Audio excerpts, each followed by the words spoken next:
Nora restored Jace's deleted thread, and the Lease dinner quit calling Tori a friend. The Lease dinner turned because my aunt wanted the pet clause in writing. My aunt Nora owns a duplex and had offered my boyfriend Jace and me the upstairs unit for cheap. Not free, not exactly market, but close enough that everyone at the table understood what the favor meant. My mother kept calling it our start. My uncle kept calling it a test run. Jace had been in my family's orbit since high school. He was not blood, but he was one of those men people describe as basically family, until the phrase starts doing more work than truth. That status made Tori harder. According to Jace, Tori was just an old family friend going through a divorce badly.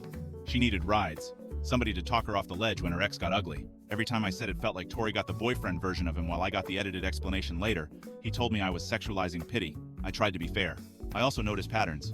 Tori texting after midnight, Jace stepping outside for calls. The Friday, he said he was asleep at his brother Mason's place after helping tile a bathroom, then showed up the next day in the sweatshirt he swore was at Mason's, but that smelled like Tori's lavender detergent. He said she borrowed it weeks earlier, and I was building a conspiracy because I was scared to move in. Maybe I was. Cheap rent makes you second-guess your instincts because being wrong gets expensive. The Lease dinner was in Nora's kitchen.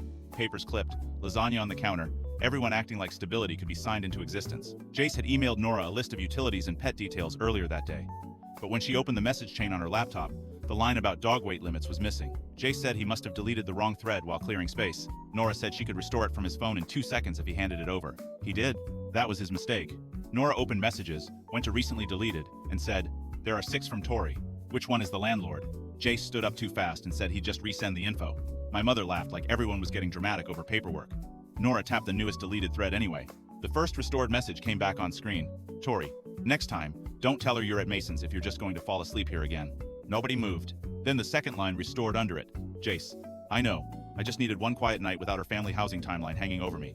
That was the turn. Until then, the room could still pretend I was reading too much into one needy woman and a lot of badly timed texts. Once those 2 lines appeared, the kitchen had to deal with the fact that Jace had not only lied about where he slept, he had tied the lie directly to me and the apartment we were about to rent together. He said it looked worse than it was.